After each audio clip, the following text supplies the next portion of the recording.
everybody, this is Randy with Carchaeology, and on today's episode of This Old Bug, I'm going to introduce you to Astrid, the Seattle 1960 Beetle. So, this 1960 Beetle has recently come to the lab, and I'm really excited to have it here for several different reasons. One is, it's a really spectacular all-original bug. It's black, which is really kind of fun. They always look neat in black for some reason. Like our new black lab, Astrid, I decided to name the car Astrid as well, because it really seems to fit. Plus, there was a time many years ago when I visited some friends back in Rhode Island, and they had a little black beetle named Astrid, and I always thought that was a pretty awesome name for a bug. In any case, the story of this particular car is that it was sold new in Seattle, Washington, and it remained in the Washington area for the majority of its life, actually. In fact, it stayed in one family since new up until about 10 years ago. Now, it came kind of down through a couple of generations of this family, and then eventually was sold to a collector. It went from Washington to Oregon, then it went from Oregon here to California, and then from California, well, obviously it's still here, so it came to me. 1960 was a fairly special year, and there's a lot of unique one-year only items on a 60 that many people aren't aware of. The transmission is unique, or at least the transmission mount is unique on these cars. This was the first year for that particular type of transmission, and the engine actually sat at a different angle than on previous years. So this is the last of the 36 horse engines, and they realized when they changed the transmission mount that the angle of the engine changed the level on the dipstick. So if you see a 1960 Beetle that's all original, it should have a red dipstick, and the lines on the dipstick are actually at a different level than a 36 horse dipstick from another year. Weird, goofy little things that only a wacko like me probably cares about, but it is what it is. So this is the original engine in this car, and it does run fantastic. The car is, much of it is original paint. It has had some touch up, but the roof is original paint. Everything around here is original paint. The dash is all original. In fact, the interior in this car is all original as well. Even the headliner, and these wool headliners are not known to last the way this one has. So it's obviously a car that spent a lot of time indoors, in fact, most of its life. And recently, when I've finally found some members of the original family that owned it, they backed that up. It's always stayed in the garage. There was a period of about 2 years when it went from one family member to another family member where it was parked outside. But other than that, it was always inside. The car has 46,000 original miles on it, and that is documented through all of the paperwork as well as the stories from the original owners. It's got this fantastic little Bendix radio in it. However, I do think that when it was first delivered, it didn't have a radio in it. So that might have been added at a later point, because the original radio block-off plate is still here with the car. Or it was installed at the dealer and the original owner kept it all these years. But still, the original fuzzy stuff in the glove box. Underneath these floor mats is the original rubber mats, which are just in fantastic shape.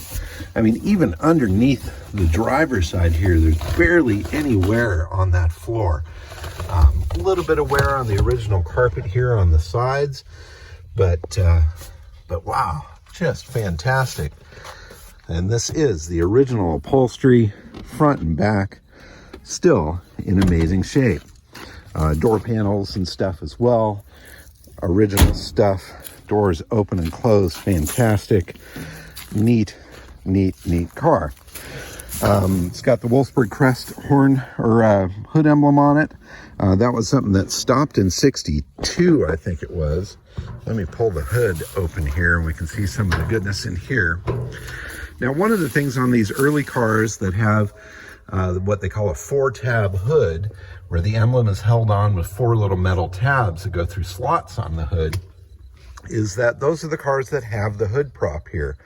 Now, the problem with these hood props is if you close this hood without paying attention and releasing that prop, you're going to tweak this hood like crazy.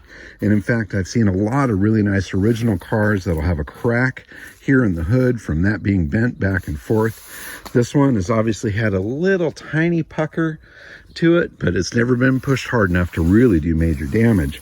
So we got lucky with that. The original color, of course, is Schwartz. It's black. The other thing I love about this car is that the wheels are still original finish. They've never been repainted. So many times people focus on the wheels, they repaint those wheels, and you lose that character, that originality. There is a modern reproduction of the tool roll in there, which is fun. I do believe that the gas tank was at one point out of the car, cleaned up, and then replaced because the paint on this looks just a little too nice, perhaps, to be original. The other neat thing that it has here is an electric fuel gauge.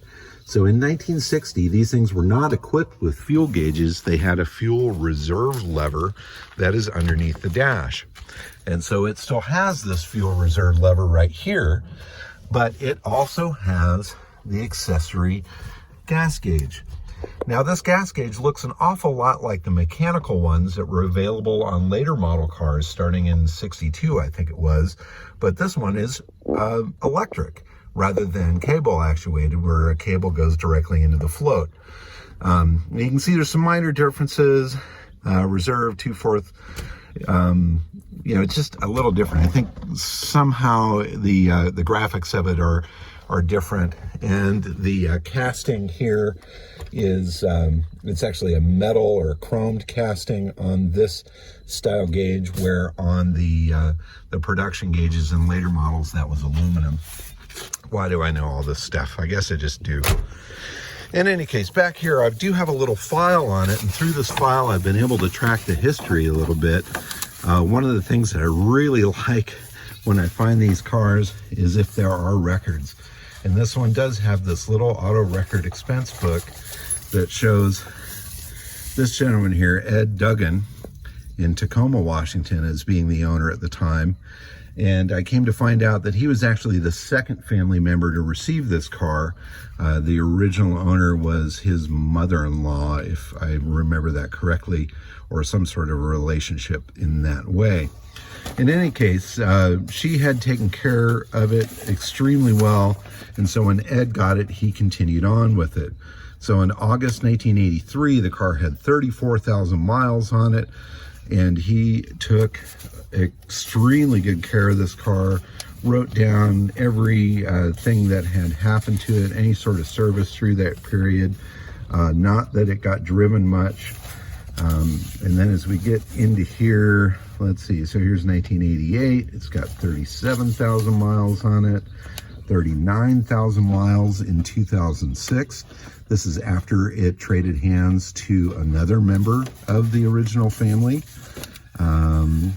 Let's see, 2007, oil changes, 40,000 miles in 2008, 2009, 41,000 miles in 2010, and then in 2012, it hit 42,000 miles on it, and it had sold to another gentleman, and then in 2020, it came to California and was sold to a good friend of mine by the name of Robert. So the mileage at the time that it entered the state was 45,748, and we're just over 46,000 now. And so this little book has been really fun to look at, to document what was done to it. This is a recent service. Here's some parts that were bought for it when it was still in Washington. And So it's kind of fun. And it was through this that I was able to track down the previous owner and then hear the whole story of the car and where it's been in its life. So let's see, I will close the hood here, lift up, push in on this, and carefully drop that down. Click. Just perfect. So another really amazing thing about this car, not only is it in beautiful cosmetic condition, it's also in fantastic mechanical condition. It runs and drives fantastic. Super smooth, super solid on the road. That little 36 horsepower engine just hums right along. Here's some other nice details. So on the early Beetles, the running board rubber came and stopped just short of the end of the running board. A lot of the reproduction stuff that's out there, these lines go all the way to the end. So I do believe that this rubber may have been replaced, maybe not. I mean, I see a little bit of cracking here. Regardless, it's in insane condition if it's never been replaced. Another thing that's really nutty about this, let me get down on the ground here. Take a look at that floor pan. I mean, it's spectacular. In fact, it still shines down there, which is really nuts. And at some point, I think I'm going to lift this car up and spend some time underneath it and really detail that suspension and see how good it will possibly look. In any case, that's a little walk around of Astrid, the 1960 Volkswagen Beetle. I've been posting photos on this particular car up on Instagram, and I've hashtagged it Seattle60, so you can follow along with that and see what we do with this amazing Survivor Beetle. Thank you so much for watching. Have a great day. Bye-bye.